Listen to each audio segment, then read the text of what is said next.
Okay, so we're going to take a look at matter, section or chapter 4. Yeah, so there's 4 sections here. So first, we're going to look at elements and symbols. Elements have been discovered throughout history. Even prehistory, we have knowledge of a variety of different elements, different metals, copper. We know about certainly carbon and those types of things. So these things date back for quite some time. So all of these elemental names come from something. Things are named after places, like uranium is named after Uranus. Their titanium is named after Titans in mythology. Some come from Greek names. Some come from where they are developed from. So in this case, magnesia comes from a mineral. So magnesium comes from magnesia, the mineral. Things are named. Californium is named after California because that's where they discovered it at Berkeley Labs. And some things are actually named after actual scientists. So we have Copernicum named after Copernicus, and curium named after Madame Curie and her husband. So again, we have a variety of these things that are all named for some different type of reason. There are a bunch of different chemical symbols. What you're going to notice is every single one of these chemical symbols is going to have a capital letter to start and then generally a second letter. Some of them don't, like hydrogen, iodine, oxygen, phosphorus, potassium. A lot of these do not have a second letter. That's kind of historical. All of the modern ones have a second letter, but for the most part, this is the list of things that we're going to be looking at. So I always tell my students, like, try to remember the first 2 rows, let's say, or first 3 rows before the first exam, but we're going to talk about that more in class. So it's good to know these. You're going to notice that there are some that are a little bit funky, like, for example, gold is AU, which is a little strange. It's because it actually comes from aurum. That's the original name. It's a Greek name. So gold, AU, because of aurum. Lead is plumbum. That one's fun. W is tungsten, which is actually, the W comes from wolfram. I probably should have added on here because that's also one of my favorites. So again, these names you're going to need to know. You're just going to have to kind of you're slowly going to memorize them. There's no expectation that you're going to know these immediately. You're just going to kind of get to know them. But these weird ones are kind of just because of all of the different names that they come from throughout history. Okay, so go through this list, and we're going to do some of these exercises in classes and identifying these things. And over time, you're going to get to know these pretty well. Okay, so the periodic table. These things are ordered in a specific sort of way. So first of all, I should say that we have the periodic table is set up in a way, and I'll talk about it a little bit more in detail, but the periodic table is set up with rows and columns. Okay, so these rows and these columns are going to be split into 2 categories. So any column, this is going to be known as a group. Okay, so this is known as a group going up and down. So the columns are known as groups. In fact, I'm going to get rid of this because I'm going to use that space. So a group is going up and down. So the columns are known as group. The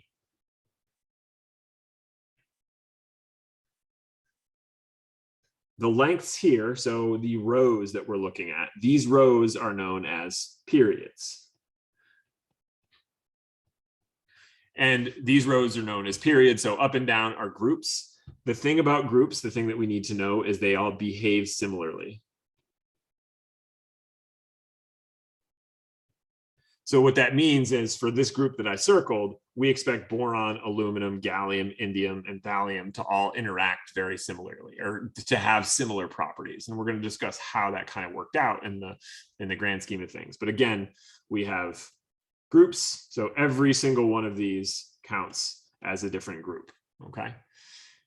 And we can actually name these. We have some names for these and some that we need to know. So first of all, let's just list the numbers of the group. The best way to do it is we start all the way at the left and we just count across. 1, 2, 3, 4, 5, 6, 7, 8, 9, 10, 11, 12, 13, 14, 15, 16, 17, and 18. Generally, what we do is we typically ignore the tens place here, and we're gonna focus on the numbers themselves. So this is group 13 or group 3. This is, yeah, so this right here, we actually call this 3A, 4A, 5A, 6A. This is the old naming convention that they used to use, but if you can list, if you recognize from front to back or from left to right that we have 1 through 18, we're good to go. So what I really want you to focus on is recognize that 1 through 18 is just numbering these things all the way across. I'm going to mention group 8 or group 18 rather, and you should recognize that that is in fact the last group. So we're going to focus on those. I just want to say that we start with 1, 2, and then we jump across to 3A, 4A. That's the old naming convention. Okay. All right.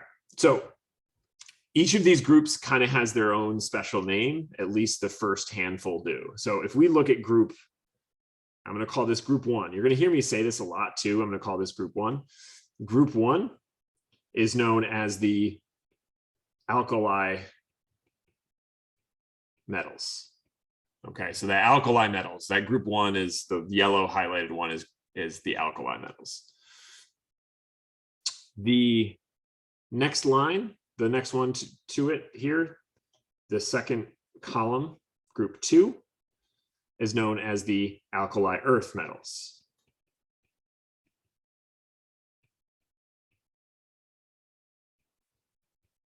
Okay. Now we're going to go all the way to the other side of the periodic table, the last row here. The last row is known as the noble gases. All of the noble gases are going to behave similarly. Helium, neon, argon, krypton, xenon, so on and so forth. All of them behave pretty much the same. Let's see here. Let me use blue.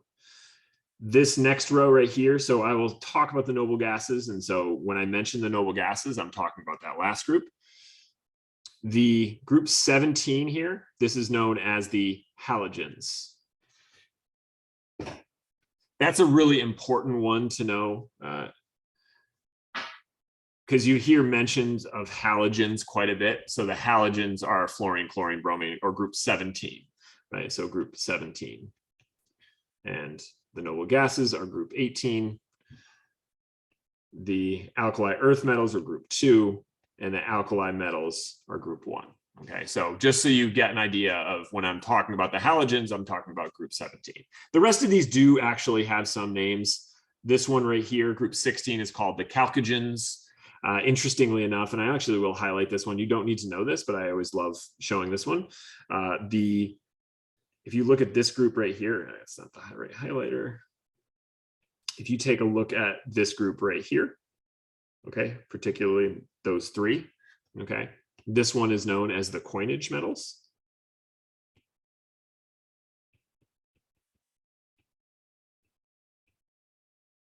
Okay, because that's copper, silver, and gold. It's typically what you'd use for coins, right? So those precious metals, copper, silver, and gold. Okay. Right, good. So again, the ones that I really want you to know: noble gases, halogens, alkali metals, alkali earth metals. I want you to know that this is a period, or this is a group, and from left to right is a period. And the last little bit on period, I will say, is each, we're just going to count down below 6, 7. So this is period 1, this is period 2, this is period 3, this is period 4, right? This is period 5, 6, and this is period 7. We have this little bit down here that we kind of have to be aware of. Okay, so this little group down here, these are all the lanthanide metals, lanthanide and actinides. Lanthanide, and these are the actinide. What you're going to notice is these 2 things are going to actually be slotted in right here.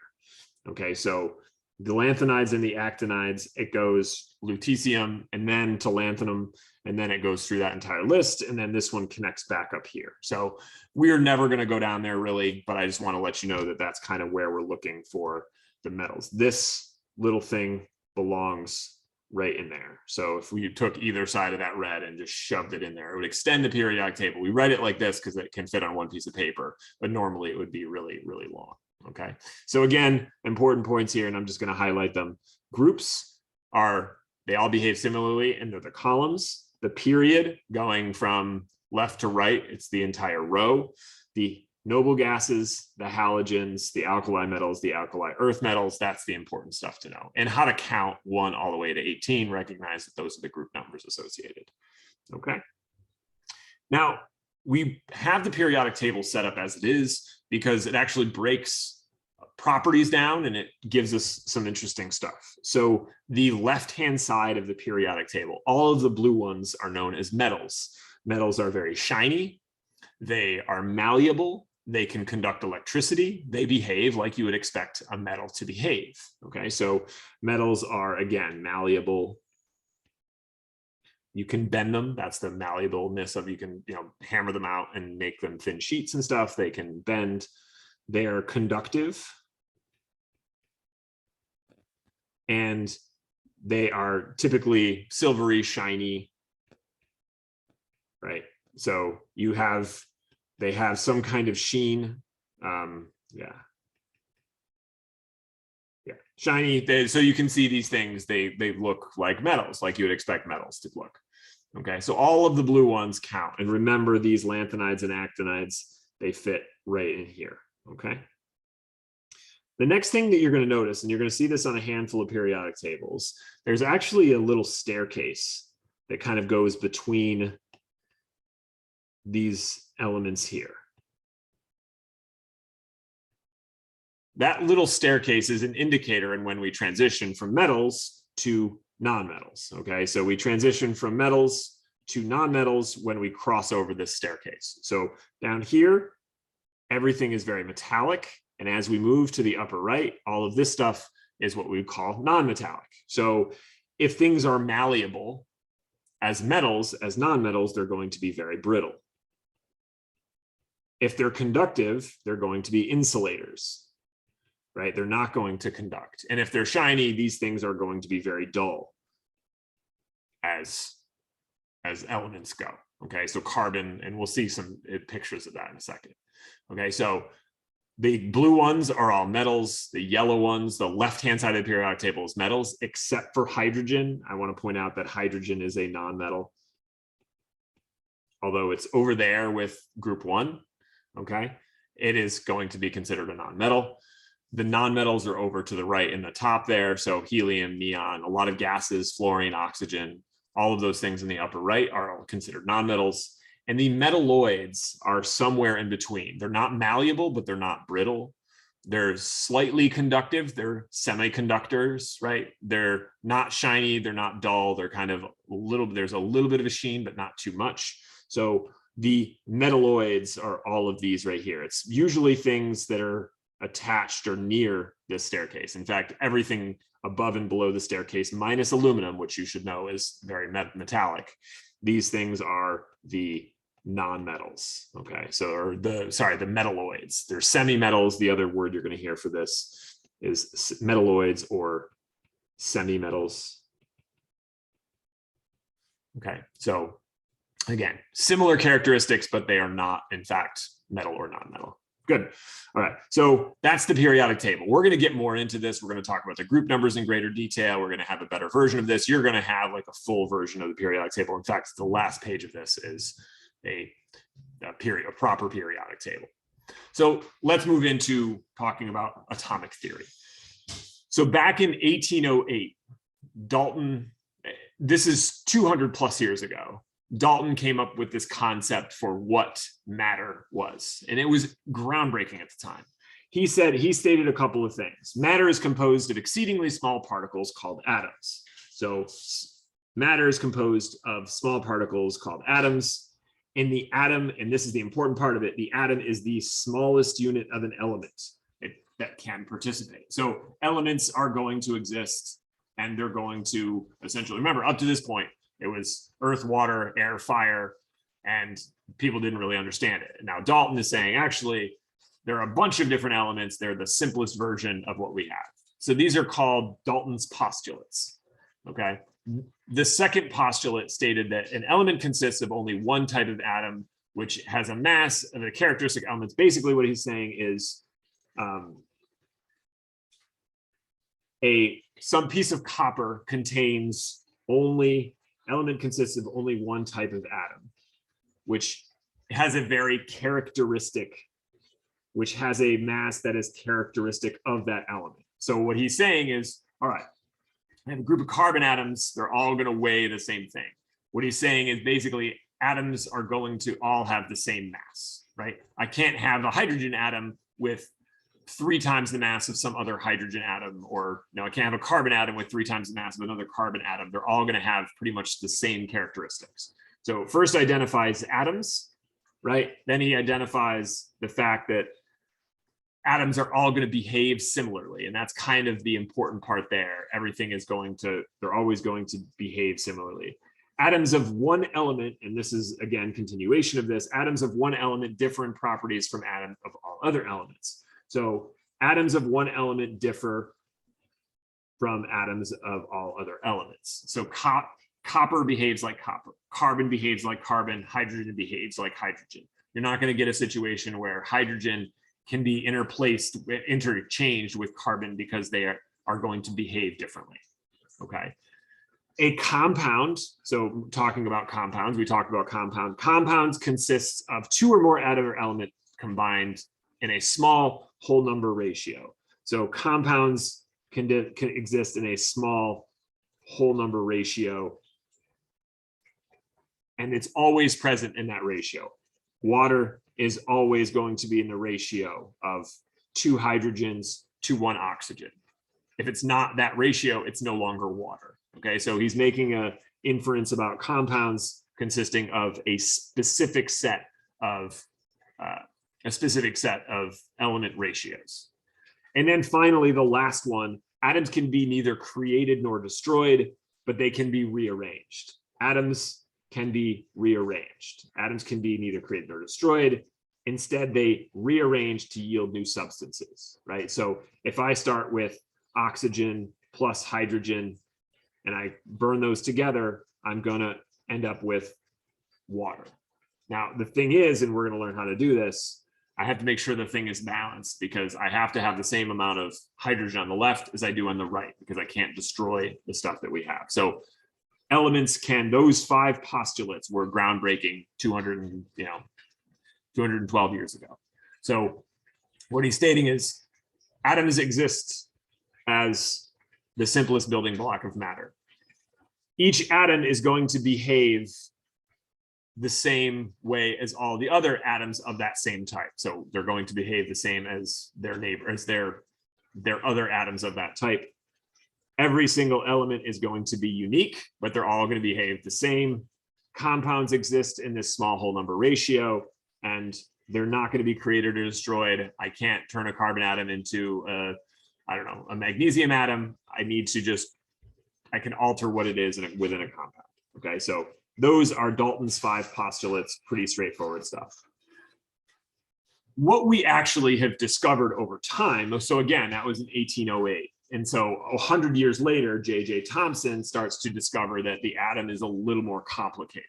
So what we really know about the atom is, here's my atom. It actually comes in 2 parts. I have the atomic nucleus, which is the very center of it, and I have electrons that are kind of circling around it, okay? And it gets more complex than that. You don't need to know anything beyond this. You do need to know about protons and neutrons, but that's pretty much it. And a nucleus is made up of protons and neutrons, and what we continue to find out that actually all of these smaller particles make up protons and neutrons, and life gets crazy beyond that. So what's important here is this is the atom, the center has a nucleus, the electrons are around the outside, and we have protons and neutrons that are stuffed in that nucleus. And we're going to talk about that soon. But Dalton's postulate stating, hey, atoms are indivisible. Well, it turns out they're not, because they're composed of different nuclei. But the fact that he could come up with that 200 years prior is great. So this is really what we have. I have a nucleus. I have electrons around the outside. And that is what our basic atom is going to look like, right? Ignore all this other stuff over here. You don't really need to care about this as much. We just know that an atom is composed of, I know that there are protons and neutrons, and I'll define those later. In the nucleus, I have electrons around the outside, and we'll talk about what those things mean in a little bit. Okay, so just some quick history for you. J.J. Thomson in 1897 discovered the electron through the cathode ray experiment, where basically he accelerated this path and he found that he could create, this is how the first television kind of was created. And so he discovered the electron. That's the important part of the Thomson experiment. You can look that up if you want to.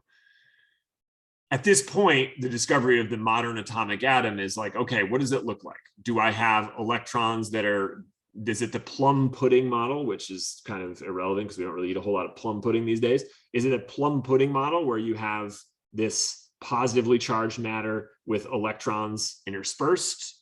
Does it look like you have this positive mass in the center with electrons around it? At this point, no one knew until Ernest Rutherford came along and he kind of cleared up what the nuclear model looked like. So Ernest Rutherford in 1910, again, this is 100 years after the initial the thing, developed this idea of he used the gold foil experiment to explain it to us. So we need to identify what an atom actually looks like. And it's hard to do. So what he did is he said, all right, what we have is I'm going to take a piece of radioactive material. Okay, so this right here is my radioactive material.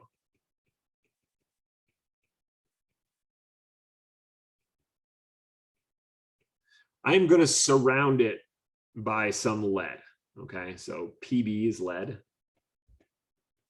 I'm going to surround it by lead.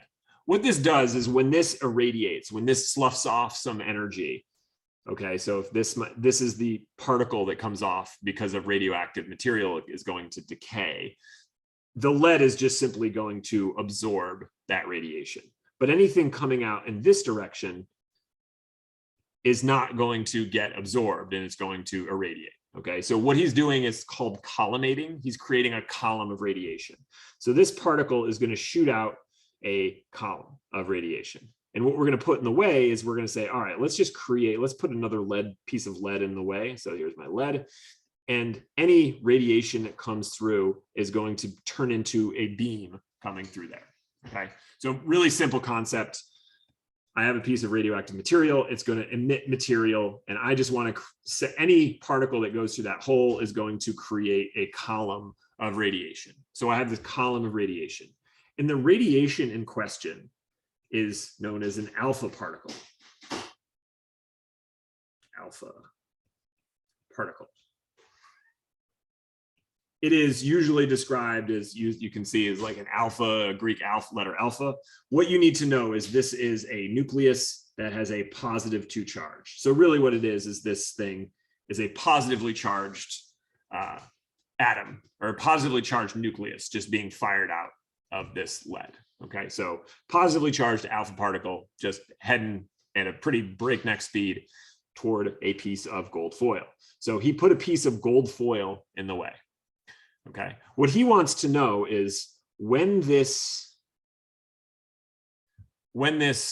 alpha particle runs into the gold foil, what happens? In order to do that, we need to take some photographic paper or something around it. So we're going to put around it this piece of photographic paper.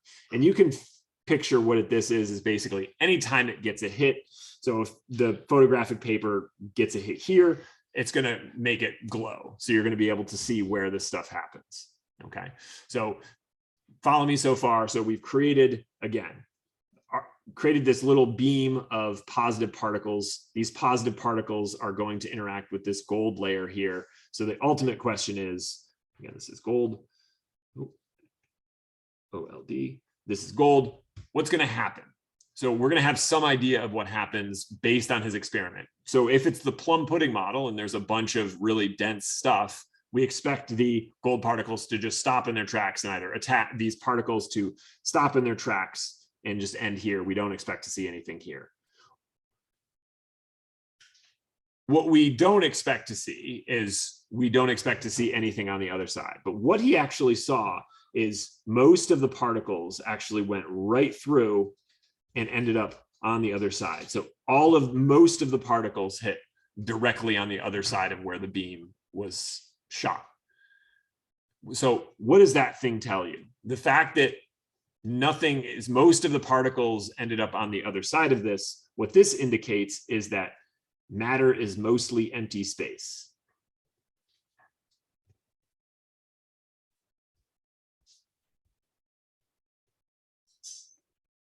Matter is mostly empty space. What happened is these things went right through and were not interrupted at all. Again, the majority of them went right through. What this indicates is, again, it's not, nothing is getting in the way.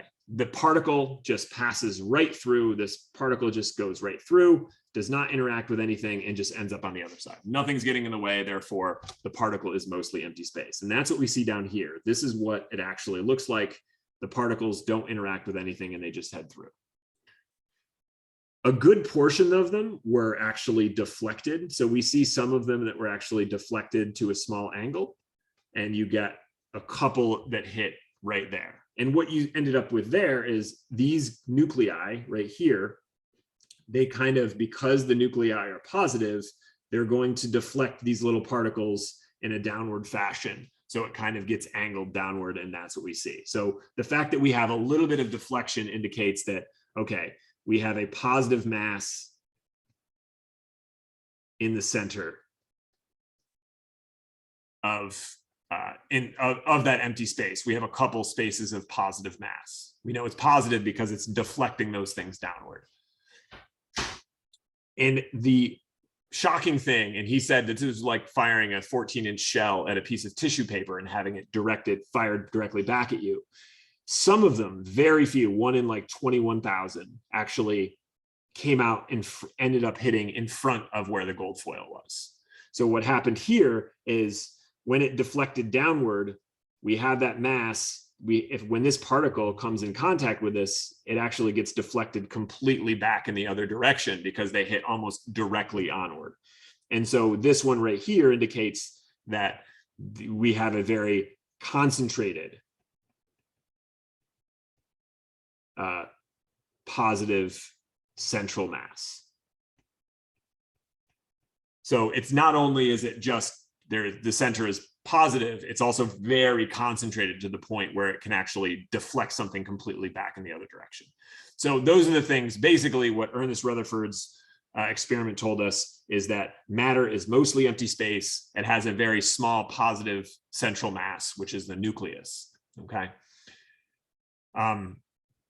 In doing this experiment, just to give you an idea, the distance from one nuclei to the next, if we blew up the nucleus to the size of a golf ball, okay, so if you're holding a golf ball in your hands, you would have to travel 2 miles before you ran into another nucleus. So that's how much empty space there actually is. Okay, so again, if the nucleus were the size of a golf ball and you were holding it in your hand, you would have to walk 2 miles before you ran into your neighboring nuclei. So that distance right here is absolutely massive. It is completely empty space for all intents and purposes, although it looks like matter to us because the scale is very large. Okay, and the last bit, Chadwick discovered the neutron in 1932, so that was the last bit. So 1909 to 1932 is kind of when the development of the atom happened. Okay, great. All right. So I think I'm going to stop it here. That's a good introduction to it. I'm going to create the next video for atomic mass and number because there's a couple of examples in here, and I really want to give you a break after this one. So yeah, coming up in just a second.